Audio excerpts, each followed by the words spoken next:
And now, live from the studios of Freedom's Phoenix, Ernest Hancock.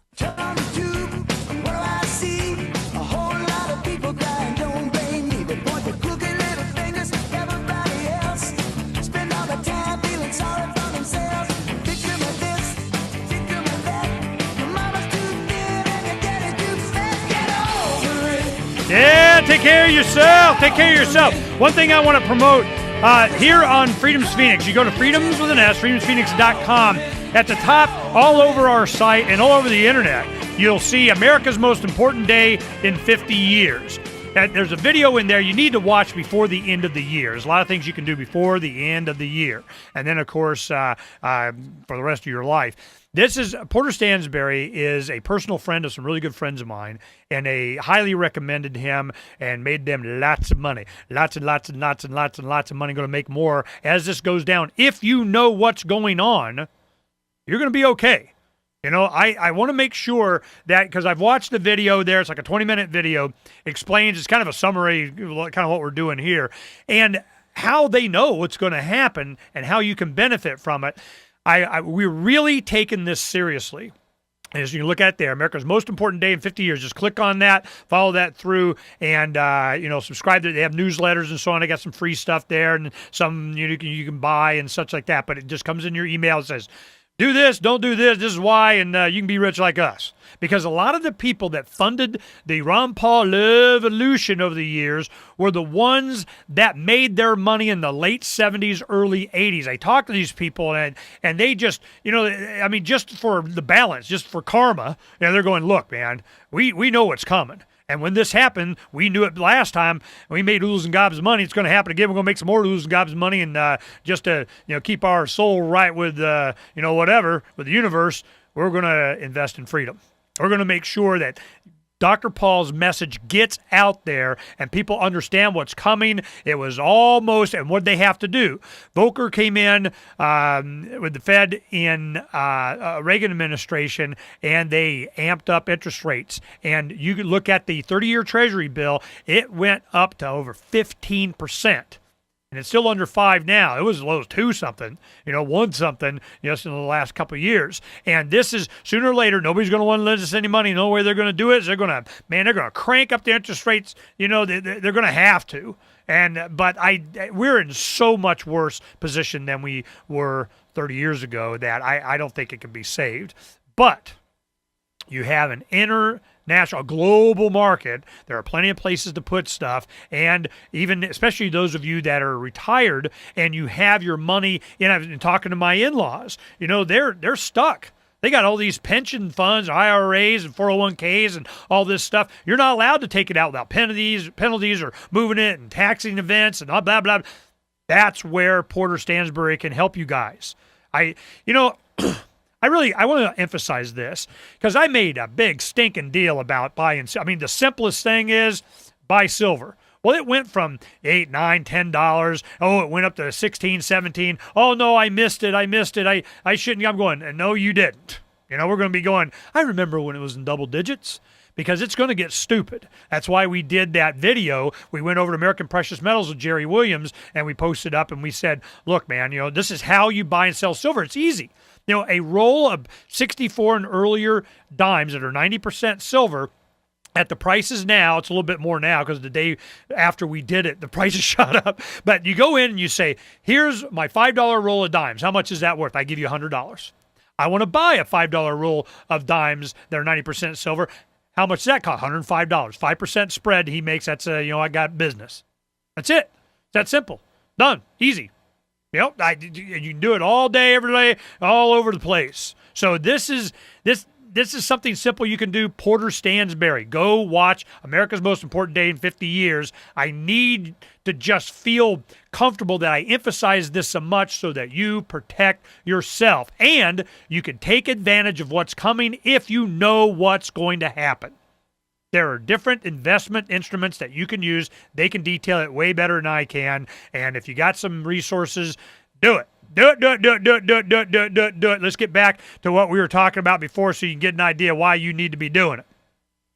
Now, the protest in Reykjavik, what happened in Iceland there, it really was represented by this 8-year-old girl. Her name was Dagny Dimbla, and they did the subtitles on her speech. And I remember watching this, and she was just, hey, she became representative of just how bad, we're going to start over.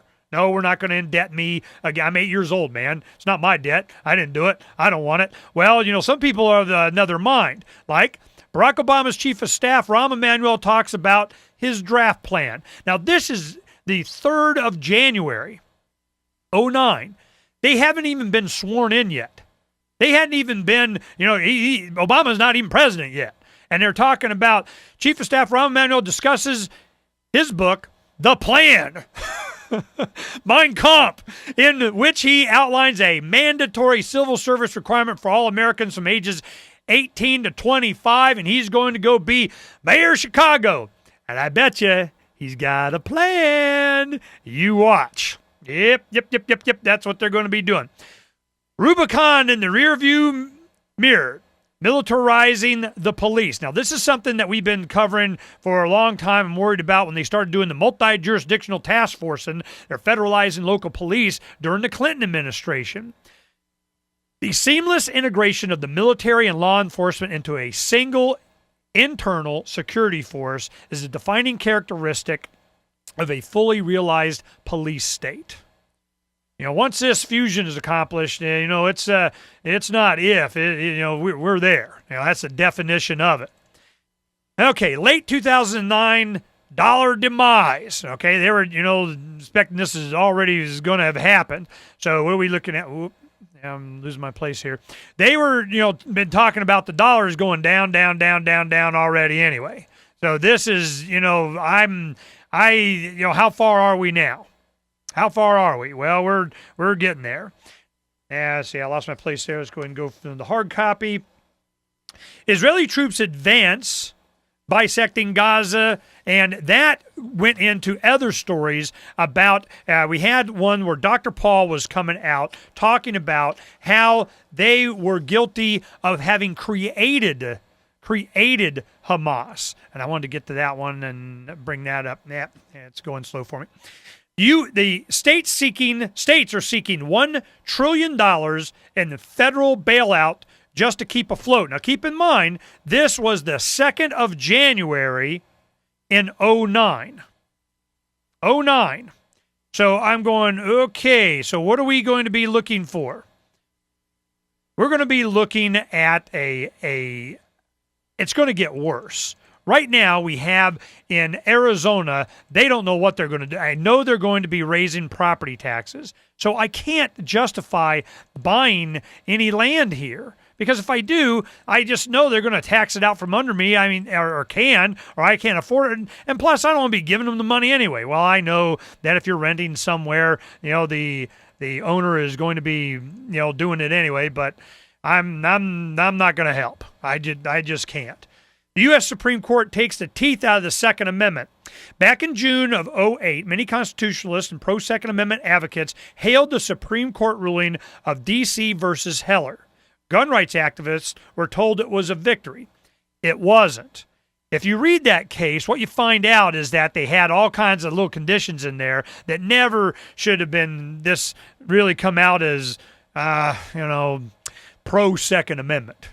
This was not, what it really was a way of redefining their scope. They still wanted to maintain control over your use of firearms, and they're testing it right now in the border states on how many guns you can purchase. So they're going, no. If you buy 2 or more firearms or semi-automatic battle rifles, you got to report it. So I'm not sure that's going to come out as being a good thing or not. Then we have ABC News, desperate to ignore Homeland Security blimp, claims UFO over Salt Lake City. Remember that? A security blimp was flying over, and there was an anchorman that, went up and said, hey, what is that? Started asking questions, and that story just went away. Oh, and then we're going to get into what Henry Kissinger was talking about when we come back. You got to stay right there. Just a headline.